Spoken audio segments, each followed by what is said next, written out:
नमस्कार दोस्तों, हम सच न्यूज में आप सभी का स्वागत है। मैं अनिल अंचल लेकर हाजिर हूं सागवाड़ा शहर सहित आसपास की खास हलचल को। तो फिर चलिए खबरों के सिलसिले को आगे बढ़ाते हैं।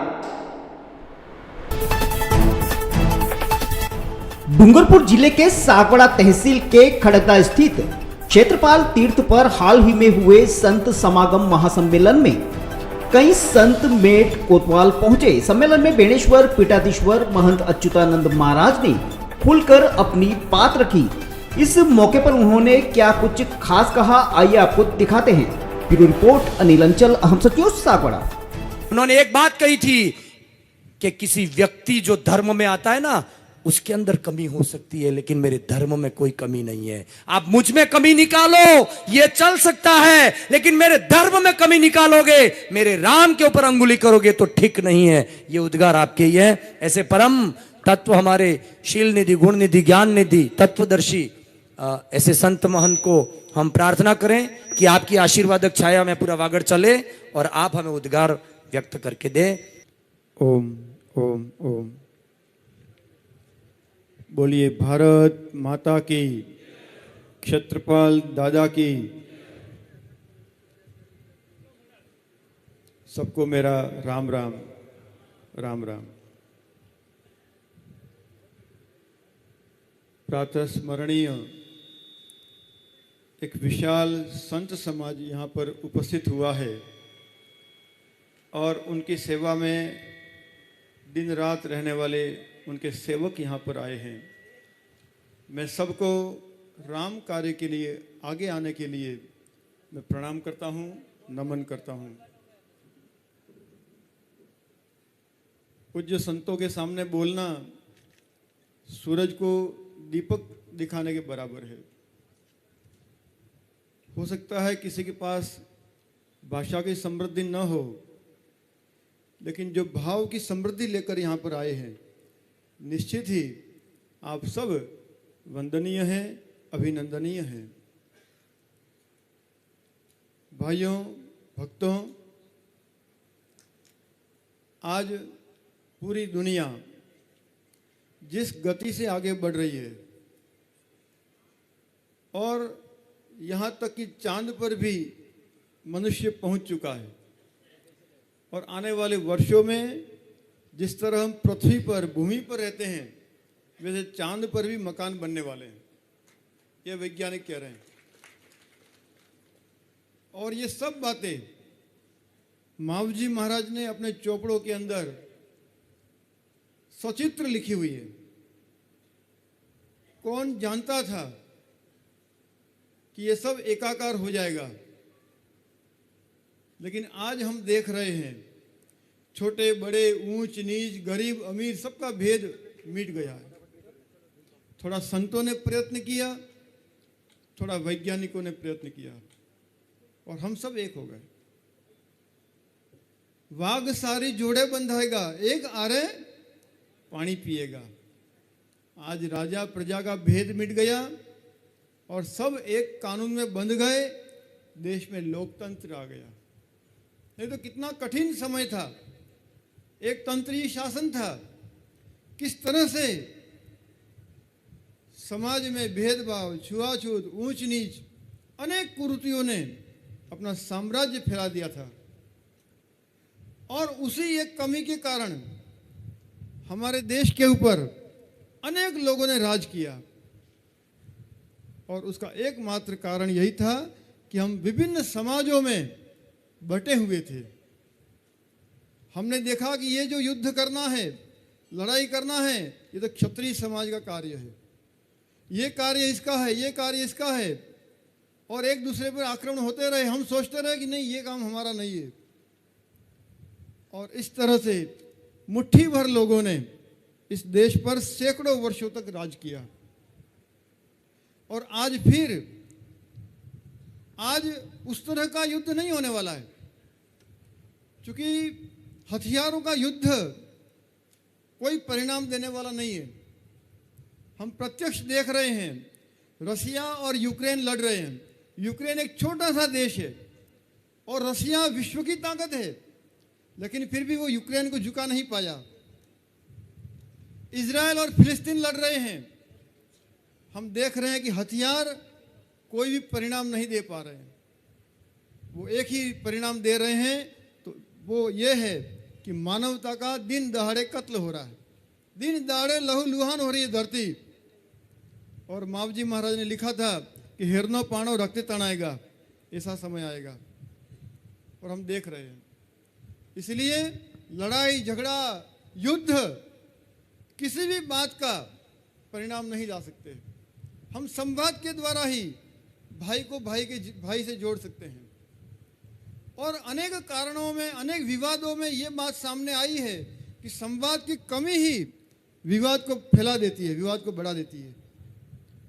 और मैं तो यहाँ तक मेरे मन में भाव रखता हूँ कि जो भाई राम को नहीं मानते हैं वो भी अगर मुझे बुलाएंगे तो मैं उसके घर जाऊँगा। और मुझे पक्का विश्वास है राम की कृपा से उनको भी राम के चरणों में मैं खड़ा कर दूंगा। पिछले 30-35 वर्षों से मैं आप सबके बीच में मावजी महाराज के आदेश अनुसार जितना घूम सकता हूं, जितना दौड़ सकता हूं, जितनी मेरी क्षमता और समझ थी, मैं दौड़ता रहा हूं। बिना स्वार्थ के, बिना पद पैसा प्रतिष्ठा की कामना किए मैं लगभग 10,000 आदिवासी गोरों में गया हूँगा। कमलेश जी, 10,000 आदिवासी गोरों के अंदर में गया हूँ। और मैंने इस आदिवासी के अंदर जो आत्मा देखी है, मैंने उसके अंदर परमात्मा के दर्शन किए हैं। अभी एक नादान भाई ने मेरे ऊपर पत्थर से हमला कर दिया, लेकिन मैंने उसके माँ बाप को बुलाया और कहा कि तुम चिंता मत करना कि कोई गुरुजी केस करेंगे, कोर्ट कचहरी में घुमाएंगे। नहीं नहीं, एक माँ बाप दुखी हुए हैं, फिर दूसरे माँ बाप को मैं कहाँ दुखी करूंगा। आज मेरे माँ बाप दुखी हैं, कल तेरे माँ बाप दुखी हों, तो मेरे में और तेरे में अंतर क्या रहेगा। मैं ऐसा नहीं कर सकता हूँ। आप निश्चिंत रहो, मुझे जो कोई कार्रवाई करनी पड़ेगी उस भाई को घर लाने की मैं पूरा सहयोग करूंगा। पूरा गांव आया था वहां पर, क्षमा मांग रहा था। मैंने कहा क्षमा मांगने की जरूरत नहीं है, ये क्षमा उनको मांगनी चाहिए जो हमारे युवाओं को गलत दिशा निर्देश दे रहे हैं, गलत रास्ते पर ले जा रहे हैं और सिर्फ अपने स्वार्थ के लिए, कुर्सी के लिए, पद के लिए, पैसा के लिए, प्रतिष्ठा के लिए समाज के युवा भाइयों को अंधकार में धकेल रहे हैं। उनको क्षमा मांगनी चाहिए। हमारे देश की ये परंपरा रही है, अगर किसी शिष्य ने कोई गलती करी है तो गुरु शिष्य को दंड नहीं देता था, गुरु अपने आप को दंड देता था कि भाई तेरी गलती नहीं, मेरी शिक्षा में कहीं कोई कमी रह गई है। ये वो देश है भाइयों, हम सबके रग के अंदर वो देश, वो रग वो घूम रहा है।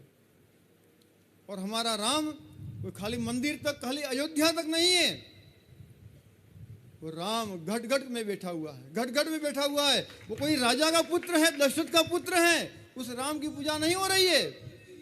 वो राम जो घट घट में बैठा हुआ है, जो श्वास श्वास चला रहा है, वो राम जो इस प्रजा के मनोरंजन के लिए, प्रजा की आज्ञा को मानने के लिए अपनी पत्नी का त्याग करते हैं, एक आदर्श राजा का दिग्दर्शन करते हैं हमको। हम उस राम की पूजा करते हैं। वो राम वृक्ष की जड़ में बैठते हैं और जो उनकी सेना थी रीछ और वानर, वो वृक्ष की डालियों पर बैठे हैं और बैठे नहीं, कुदाकुदी कर रहे हैं, मलमूत्र डाल रहे हैं, पत्ते गिर रहे हैं, लकड़ियां गिर रही हैं, वो सब सहन करते हैं और फिर भी उनके कल्याण की कामना करते हैं। हम उस राम की पूजा करते हैं। और इसीलिए कहा है ऐसों को उदार जगमाही, ऐसों को उदार जगमाही। अगर वो राम कोई सामान्य इंसान होते, कोई राजा के पुत्र होते, तो कभी का ये देश भूल चुका होता। इस देश ने कभी राजा महाराजाओं की पूजा नहीं करी है। इस देश ने त्यागी और तपस्वी और महात्माओं की पूजा करी है, ऋषि मुनियों की पूजा करी है। मैं आपसे हाथ जोड़ करके प्रार्थना करता हूं, हम सब ऋषियों की संतान हैं। कोई भरद्वाज ऋषि है, कोई वशिष्ठ ऋषि है, कोई वाल्मीकि ऋषि है, कोई जमदग्नि ऋषि है, कोई कण्व है, कोई कणाद है। हम सब ऋषियों की संतान है। ये देश ऋषि मुनियों का देश है, त्यागी और तपस्वियों का देश है, वो हमारी पहचान है। भाइयों भक्तों, अब समय आया है कि हम सबको एक होना है। और मैं तो यहाँ तक कहता हूँ, मेरे एक बेटी है, एक बेटा है, अगर कभी समाज को आवश्यकता पड़ेगी, समाज को एक करने की आवश्यकता पड़ेगी, मैं मेरे बेटी और बेटी को कहूँगा, बेटा अंतर जाति विवाह करो और हिंदू समाज को एक करो, अंतर जाति विवाह करो और इस समाज को जोड़ने का कार्य करो। मैं यहाँ तक भाव रखता हूँ। अभी मैं रामलाल जी महाराज को कह रहा हूँ, मेरा काना 5वीं पढ़ा है, लड़का मेरा बेटा जो है वो, और मुझे उसका जनेऊ देना है। मैं कह रहा हूँ मेरे भक्त लाओ, कम ज़्यादा नहीं तो 108 बटुक लाओ, कोई जाति पाति नहीं, कोई कुल धर्म नहीं, सबको एक जगह जनेऊ देंगे, एक जगह जनेऊ संस्कार करेंगे। 1 साल से हो रहा है ये, लेकिन ये चोट लग गई और समय मिलता नहीं है। आज इस गांव तो जन्म देने का भी समय ही नहीं मिला मेरे को। भाइयों भक्तों, हमारे चित्र नहीं चरित्र की पूजा होनी चाहिए। अगर लफ्जों से ही अगर दुनिया बदल जाती तो वो कृष्ण की आंखों में आंसू नहीं आते। भगवान कृष्ण को जब पारगी ने बाण मारा एक हिरण की आंख समझ करके, और भगवान कृष्ण नीचे बैठ गए जमीन पर, वो दौड़ करके आया, देखा तो अरे ये तो भगवान है, क्षमा मांगी कि प्रभु मुझे क्षमा कर दो, क्षमा कर दो। भगवान ने कहा नहीं, तेरी गलती नहीं है, ये तो पहले जन्म का हिसाब बराबर हो रहा है। मैंने वृक्ष की ओट में तेरे को बाण मारा था, आज तेने मेरे को हिरण की आंख समझ करके बाण मारा है, तेरा और मेरा हिसाब पूरा हो रहा है, तेरी कोई गलती नहीं है। वो कृष्ण की आंखों में आंसू थे। भाइयों, जिस कृष्ण ने गीता का ज्ञान दिया सारी दुनिया को, वो कृष्ण कह रहे हैं कि मैंने पूरे जगत को गीता का ज्ञान दिया, लेकिन अपने यदुवंशियों को, अपने यादव कुल को आपस में लड़ते मरते मैं नहीं बचा सका। सारा यदुकुल आपस में कट मरा, लट मरा, खत्म हो गया, विनाश हो गया। द्वारिका 7वें दिन समुद्र में डूब जाएगी, ये भगवान को कहना पड़ा। हम उस देव की पूजा करते हैं, उस भगवान की पूजा करते हैं। और आप भगवान का ही विरोध करते हो तो आप सभी धर्मों के भगवान का विरोध करो और आप सिद्ध करो कि आप ही भगवान हो। लाओ कोई शास्त्र, लाओ कोई रचना, मालूम तो पड़े। हैं? इस तरह ऊंटिये पे चढ़ करके दौड़ा तो पब्लिक को, आप भगवान को खत्म नहीं कर सकते हो, कभी खत्म नहीं कर सकते हो। भाइयों, जीवन में मरना कितनी बार है? कितनी बार मरना है? एक ही बार तो मरना है, हैं? और 49 साल की मेरी उम्र हो गई है, मैंने सब देख लिया, सुख दुख, समाज, धर्म, नीति, न्याय, सब कुछ मैंने समझ लिया। और ये चोट लगने के बाद तो थोड़ा बहुत बाकी था, वो भी मैं समझ चुका हूं, है ना। ये समाज की सच्चाई है। जब कोई व्यक्ति सामने रहता है तो पत्थर मारते हैं, और जब चला जाता है तो पत्थर की मूर्ति बना करके मंदिर में बिठाते हैं। ये समाज की सच्चाई है। इससे चिंता नहीं हमको, कोई डर नहीं। हमें डर ये है कि पुनः कहीं हमारा समाज ये अब संस्कृति के दुष्प्रचार से उन विधर्मियों के संगत में नहीं आ जाए। आज मेरे को दुख किस बात का है? मैं दिन रात आदिवासी समाज के अंदर घुमा हूँ, पिछड़ी समाज में घुमा हूँ। मुझे तुमने अपना परिवार का नहीं समझा, हैं? दाढ़ी वाले, टोपी वाले तुम्हारे समाज के हो गए, परिवार के हो गए। कैसे हो सकता है ये? कैसे आपके बच्चे आप पर विश्वास करेंगे? कैसे भरोसा करेंगे? भाइयों, एक आदर्श जीवन में कुछ होता है, एक स्वार्थ की भी कुछ सीमा होती है, लेकिन अपने स्वार्थ खातिर समाज को अंधकार में धकेल देना, ये तो सबसे बड़ा पाप है, सबसे बड़ा पाप है। ये नहीं हो सकता है, ये नहीं हो सकता है, किसी कीमत पर ये नहीं हो सकता है। आपको भगवान को मानना है, मानो, न मानो न मानो, आपका जो हो वो उसको मानो, लेकिन हमारी मान्यताएं हैं, हमारी आस्थाएं हैं, हमारी श्रद्धा है, कम से कम उस पर कुठाराघात मत करो, उस पर कुठाराघात मत करो। इतना ही मैं यहाँ पर कहना चाहता हूँ। भाइयों भक्तों, सबको संगठित होना पड़ेगा। समाज को एक करने के लिए मैं क्या योगदान दे सकता हूँ, मेरा क्या त्याग हो सकता है, वो हर एक को तय करना पड़ेगा। खाली 2 लफ्ज बोल करके कोई समाज का बदलाव नहीं आ सकता है। समाज भले नमस्कार न करे, निंदा करे, स्तुति करे, सबको समान समझ करके अपनी भूमिका हर एक को तय करनी पड़ेगी। आज विज्ञान का युग है और मावजी महाराज ने जो लिखा है सब सत्य हो रहा है, सब होने वाला है, सब होने वाला है। और आप ये समझते हैं कि मावजी महाराज और ये सारे साधु संत महात्मा कोई ढोंग कर रहे हैं, पाखंड कर रहे हैं? तो ये आपकी सबसे बड़ी भूल होगी, सबसे बड़ी भूल होगी। और ये भूल उस समय भी हुई है, 300 वर्ष पहले भी। सती सुरमाल जी महाराज को हियू क्या कहते हैं उसको, वो पिलाया। गोविंद गुरु महाराज को जेल में डाला गया। वो चिल्लाते रहे, चिल्लाते रहे, लाख कष्ट पड़ा, लाख तकलीफ पड़ी, लेकिन उन्होंने अपनी नीति नहीं छोड़ी, अपना भाव नहीं छोड़ा। उन्होंने हमेशा यही कहा कि समाज है, अज्ञानी है, ना समझ हो सकता है, मैं तो समझदार हूं, मैं कैसे ना समझी कर सकता हूं। एक महात्मा थे, पानी में नहा रहे थे, इतने में एक बिच्छू दिखा, डूब रहा था। महात्मा दौड़ करके आए और बिच्छू को अपने हाथ में पकड़ लिया। उस बिच्छू ने वो महात्मा के हाथ में डंक मार दिया। एक आदमी देख रहा था, डंक मारा, हाथ से वापस बिच्छू छूट गया, फिर से पकड़ा दूसरे हाथ से, फिर डंक मारा, फिर गिर गया। इस तरह 2-3 बार उस बिच्छू ने उसको डंक मारा महात्मा को, और वेदना से वो बिच्छू गिरता गया। और महात्मा बार बार उसको अपने हाथ में टोकते हैं। किनारे पर एक भाई खड़ा था, उसने कहा, अरे महात्मा तुम्हारा दिमाग काम करता है कि नहीं करता है? ये बिच्छू तुमको डंक मार रहा है, तुमको मारने की कोशिश कर रहा है।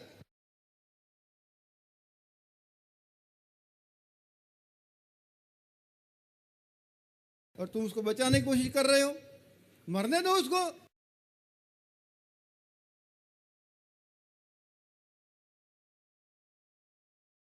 जाने दो, बहने दो। तो उस महात्मा ने क्या कहा कि भाई ये बिच्छू एक जंतु है, जानवर है, वो भूल कर सकता है, मैं कैसे करूं? ये मारना काटना उसका स्वभाव है, वो उसके स्वभाव के अनुसार कार्य कर रहा है। मैं इंसान हूं, मैं महात्मा हूं, मुझे इन कपड़ों में लोग भगवान देखते हैं, भगवान दूसरे को डूबने कैसे दे सकता है? ये ऐसे साधुओं से पुष्पित और पल्लवित हुई धरती है। ये हम सबका कर्तव्य है। भगवान ने ठीक है हमें कुछ थोड़ा बहुत धन दौलत पद पैसा प्रतिष्ठा दे दिया है, इसका मतलब ये नहीं कि हम फूले नहीं समाए, हम पड़ोसी को भूल जाएं, गांव को भूल जाएं, समाज और धर्म को भूल जाएं। नहीं नहीं भाइयों, और ईश्वर उसके हाथ में बहुत बड़ी चाबी है। हमने कोरोना काल के अंदर देख लिया है कैसा उसने बटन दबाया, जो गाड़ी जहां थी वहीं की वहीं ब्रेक लग गई। घर से बाहर नहीं निकल पाए, महल में थे महल में रहे, झोपड़ी में झोपड़ी में रहे, रेलें जहां खड़ी थी वहीं की वहीं रेलें खड़ी हो गई, बसें अपनी जगह खड़ी हो गई, हवाई जहाज वहीं के वहीं पड़े रहे। ऐसा लग रहा था थोड़े दिन और रहेगा, इन सब के ऊपर मिट्टी और दीमक लग जाएगी। ये परमात्मा का ब्रेक है, उस भगवान को कोई समझ नहीं सकता है। बिनु पद चलहि सुनहि बिनु काना, कर बिनु करम करे विधि नाना, आनंद रहित सकल रस भोगी, बिन बानी वक्ता बर जोगी। वो ईश्वर, उसको हम चुनौती दे रहे हैं, उस भगवान को हम चुनौती दे रहे हैं, इतने बड़े बन गए तो फिर हमें कोई नहीं बचा सकता है। यही बात रावण ने कही थी, यही बात कंस ने कही थी। याद करो उनको क्या हुआ उनका। धन्यवाद है बलि को, जिसने भगवान को पहचान लिया। गुरु जी ने कहा कि अरे बलि मत कर दान, ये हरि है। तो बलि ने कहा कि अरे गुरुदेव ये भगवान है। ओह कितना मेरा सौभाग्य, ये भगवान है, ये मेरे घर मांगने आए। जिस भगवान के घर पर सब मांगने जाते हैं, वो भगवान मेरे यहाँ मांगने आया और मैं उसे न दूं? नहीं नहीं, ये नहीं हो सकता, मैं दूंगा, जरूर दूंगा। और बलि ने कहा कि लो महाराज, ये ऐसा देश है, इसको भगवान कहते हैं। जब ठोकर लगती है, जब हॉस्पिटल में पहुंचेंगे, बड़ी बड़ी बीमारी लगेगी, इन जो भगवान को ना कह रहे, भगवान नहीं मानते, वो भी डोरी पानी सड़ावेगा ना, लसा बांधेगा। इस परमात्मा को मत भूलो। हाँ, ये इतने लोगों ने ये जो भगवा, ये केसरिया, ये सब पहना है, ये क्या है? किसने इनको सिखाया है? कहाँ सरकार का दबाव है तुम भगवा पहनो, तुम तिलक करो, तुम जनेऊ रखो? किस कानून में लिखा है? ये कहीं नहीं लिखा हुआ है, लेकिन फिर भी सब पालन कर रहे हैं, क्योंकि परमात्मा का भी अपना कोई कानून है, धर्म का भी अपना कोई संविधान है, धर्म का भी कोई अनुशासन है अपना। ये बेनीश्वर का मेला, 10 लाख आदिवासी वहां पर आते हैं। कितनी पुलिस होती है? 5, 25, 100 पुलिस होगी। सब स्वयं सब कुछ चल रहा है वहां पर। कौन अनुशासन वहां सिखा रहा है? एकमात्र धर्म का अनुशासन है, और धर्म के अनुशासन में ये मेले हमारे चल रहे हैं, बढ़ रहे हैं, आगे बढ़ रहे हैं। कौन आ रहा है बेणेश्वर के अंदर, कौन आ रहा है घुटियाम्बा के अंदर, कौन आ रहा है मानगढ़ के अंदर? यही आदिवासी समाज आ रहा है। और आप कहते भगवान नहीं है, भगवान काल्पनिक है, कैसे संभव है ये? आप हमारे सारे मठ मंदिर और मूर्तियों को चैलेंज कर रहे हो। भाइयों, हम तो आज हैं, कल चले जाएंगे, लेकिन हमारी पहचान अगर मिट गई, हमने अपने धर्म के लिए अगर कुछ नहीं किया, तो इस मनुष्य जीवन में आना नहीं आना बराबर है। मनुष्य रूपेण मृगाश्च चरन्ति। किसी महापुरुष ने कहा कि जननी जन तो भक्त जन, कां दाता का शूर, नहीं तो रेजे वाजनी मत घुमाविश नूर। ये देश है, ये आदिवासी है, ये यहाँ का भक्त है। भाइयों भक्तों, मैं तो कह रहा हूँ निष्कलंक भगवान आ रहे हैं। बेणेश्वर निष्कलंक भगवान की मूर्ति स्थापित हो गई है। ये पूरी हमारी 48 कोस का तट जो मावजी महाराज ने बांधा है, ये निकलंगी भूमि है। और यहाँ ऐसी बातें नहीं चल सकती, ज्यादा नहीं चल पाएंगी। 2-5 साल आप चला लो और ज्यादा नहीं चलेंगी। और दूसरी बात, आप एक व्यापारी के रूप में सोचो, आज सारा देश 140 करोड़ लोग कह रहे हैं कि नरेंद्र मोदी सरकार बनाने वाले हैं। आप में से एक आदमी बताओ जो ये कहा कि नरेंद्र मोदी की सरकार नहीं बनने वाली है। एक आदमी नहीं मिलेगा। हम वृक्ष के जड़ से कट करके अलग कहां जा सकते हैं? कैसे हमारा उद्धार होगा? भाइयों भक्तों, इस बात को समझो। मुझे कोई पद नहीं चाहिए, कोई पैसा नहीं चाहिए, कोई प्रतिष्ठा नहीं चाहिए। मेरे मंदिर में चाय बनती है, बाहर वाले आते हैं उनके लिए बनती है, मंदिर में कोई चाय नहीं पीता है। और मेरे मंदिर में चाय बनती है तो वहाँ पे कलेक्टर हो, मंत्री हो या भगत हो या कोई भी हो, सब उसी थर्मोकोल के कप में चाय पीते हैं। सब वहीं सामने ही बैठते हैं, कहीं अलग कमरे में कोई मीटिंग हमारी नहीं होती है। भाइयों कुछ समझिए, दुनिया किधर जा रही है और हम कहाँ जा रहे हैं? आप कह रहे हो रेल नहीं आनी चाहिए, आप कहते हो पावर प्लांट नहीं लगना चाहिए। आप किधर समाज को धकेलना चाह रहे हो?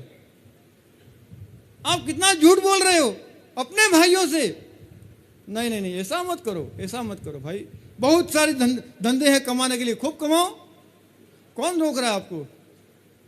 आपको जो करना है करो, लेकिन धर्म क्षेत्र में हस्तक्षेप करोगे तो साधु समाज, संत समाज उठ खड़ा होगा, अंतिम सांस तक लड़ेगा, वो अंतिम सांस तक लड़ेगा। धर्म क्षेत्र में हस्तक्षेप मत करो। हमने कभी इस तरह की मीटिंगें नहीं करी, हमने कभी इस तरह के नामांकन में नहीं गए हम लोग। लेकिन जब हमारे मठ और मंदिर और धर्म क्षेत्र में आप हस्तक्षेप कर रहे हो, तब हमें ये बोलना पड़ रहा है। हम नहीं चाहते कभी हम इस तरह से बोलें, हम कभी ये बोलना नहीं चाहते। भाइयों, आपको कुछ सच्चाई लगती है हमारे चाल और चरित्र में, जरूर हमारी बात पर आप मनन करना, चिंतन करना।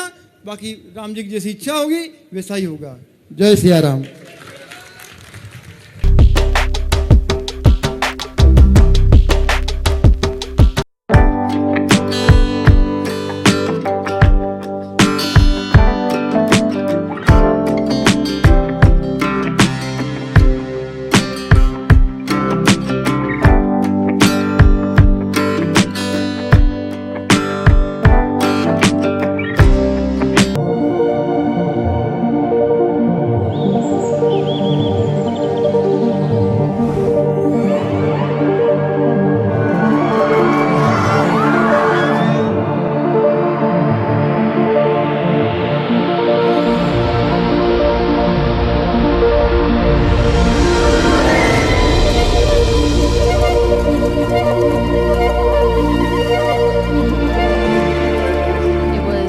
So special to see those pieces up close. Sometimes I get to wear them, which is extra special, but there's so much craftsmanship and thought that gets put into these pieces, so I feel incredibly lucky.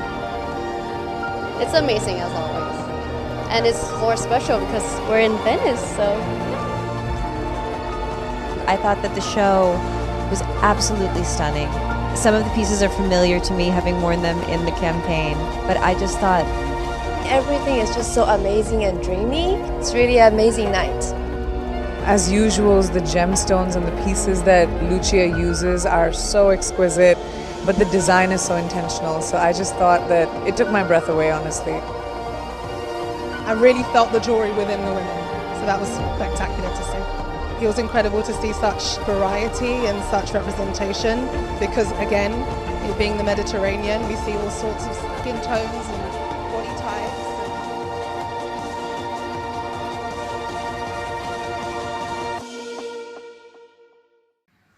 फिर अब मुझे दीजिए इजाजत, हम फिर मिलेंगे ऐसी खास और अहम खबरों के साथ। तब तक के लिए जय हिंद, जय भारत। दोस्तों, अगर आपको हमारी खबरें अच्छी लगे तो अहम सच न्यूज चैनल को सब्सक्राइब जरूर करें। धन्यवाद दोस्तों, अगर आपने हमारे चैनल अहम सच न्यूज को अभी तक सब्सक्राइब नहीं किया है तो इसे आज अभी और इसी वक्त चैनल को सब्सक्राइब करें, ताकि सागवाड़ा शहर सहित आसपास की ताजा खबरें आप तक पहुंच सके।